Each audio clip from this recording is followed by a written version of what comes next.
आइए जानते हैं संज्ञा के विषय में। संज्ञा क्या है, संज्ञा के प्रकार क्या हैं, संज्ञा को हम कैसे जानें और संज्ञा की परिभाषा क्या है। वास्तव में संज्ञा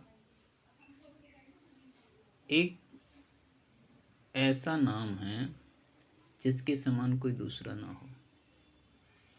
जैसे कि यहाँ पे लिखा हुआ है NH7। ये NH7 एक ऐसा नाम है जिसका कोई दूसरा नाम नहीं, कोई दूसरा NH7 नहीं हो सकता है। NH7 एक ही है और एक ही रहेगा। जैसे कि देख लीजिए हिमालय, हिमालय एक ही है। जैसे कि राम, राम एक ही है। जैसे गंगा है, यमुना है, तमाम सारे उदाहरण हैं, है ना। जैसे भूकंप है, भूस्खलन है, आदि आदि, है ना। तो संज्ञा किसी वस्तु, व्यक्ति, स्थान, जैसे कि संज्ञा क्या होती है, परिभाषा देख लीजिए।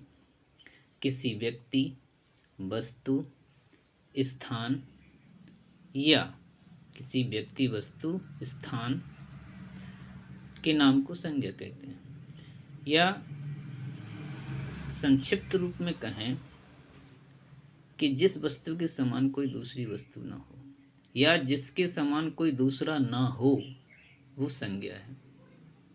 जैसे कि हम बता चुके उदाहरण, NH7 है, हिमालय, राम है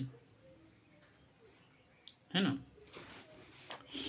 गंगा है, महात्मा गांधी है, भीमराव अंबेडकर है ना, नरेंद्र मोदी जी हैं। तो ऐसे कई प्रकार के एग्जाम्पल हैं जिसके समान कोई दूसरा ना हो, वो संज्ञा है। अब आते हैं संज्ञा के प्रकार। किसके प्रकार? संज्ञा के।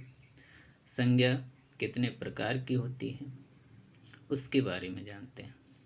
संज्ञा के प्रकार मूलभूत रूप से देखें तो मूल रूप से संज्ञा कितने प्रकार की होती है? 2 प्रकार की। मूल रूप से संज्ञा, मूल रूप से संज्ञा के प्रकार 2 प्रकार हैं। देख लीजिए, मूल रूप से संज्ञा के प्रकार। तो मूल रूप से संज्ञा 2 प्रकार की होती है। कितने प्रकार की होती है? मूल रूप से जो संज्ञा है वो 2 प्रकार की होती है। नंबर 1, मूल रूप से संज्ञा कितने प्रकार की होती है? 2 प्रकार की होती है। नंबर 1, यथार्थवाचक संज्ञा। कौन सी संज्ञा है? यथार्थवाचक संज्ञा। जो यथार्थवाचक संज्ञा है उसके भी 2 भेद होते हैं। यथार्थवाचक संज्ञा, उसके भी 2 भेद हैं। एक व्यक्तिवाचक संज्ञा और दूसरा जातिवाचक संज्ञा। जैसे कि ये है व्यक्तिवाचक संज्ञा है, ये लिखा हुआ व्यक्तिवाचक संज्ञा, ये जातिवाचक संज्ञा है ना। तो यथार्थवाचक संज्ञा के ही 2 भेद हुए। जैसे जो यथार्थवाचक संज्ञा है इसके ही 2 भेद हो गए, एक व्यक्तिवाचक संज्ञा, दूसरा जातिवाचक संज्ञा। फिर उसके बाद भाववाचक संज्ञा, ये होगी भाववाचक संज्ञा। ठीक है। तो मूल रूप से संज्ञा के 2 ही प्रकार हैं। मूल रूप से कितने प्रकार हैं? 2 प्रकार हैं। मूल रूप से संज्ञा के कितने प्रकार हैं? 2 प्रकार हैं। ठीक है। अब आते हैं अपन आधुनिक हिंदी।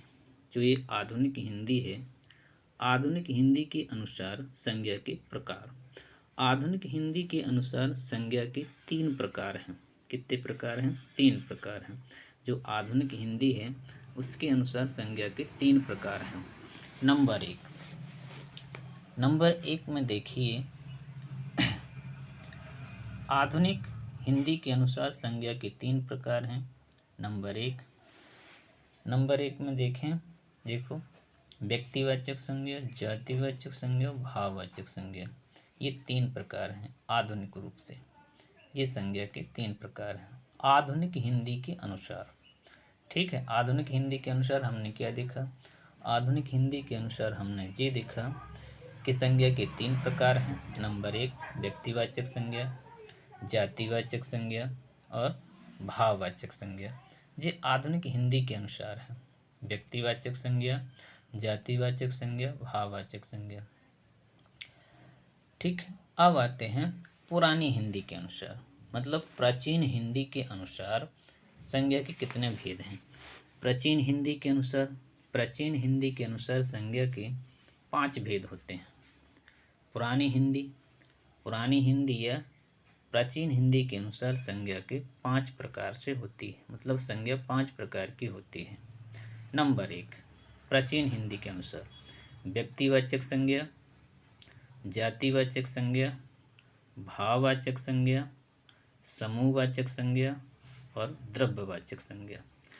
तो प्राचीन हिंदी के अनुसार, जो प्राचीन हिंदी है उस प्राचीन हिंदी के अनुसार संज्ञा कितने प्रकार की हो गई? 5 प्रकार की होगी। नंबर 1 व्यक्तिवाचक संज्ञा, जातिवाचक संज्ञा, भाववाचक संज्ञा, समूहवाचक संज्ञा और द्रव्यवाचक संज्ञा। तो प्राचीन हिंदी के अनुसार कितनी संज्ञाएं हो गई? 5 प्रकार की। ठीक है,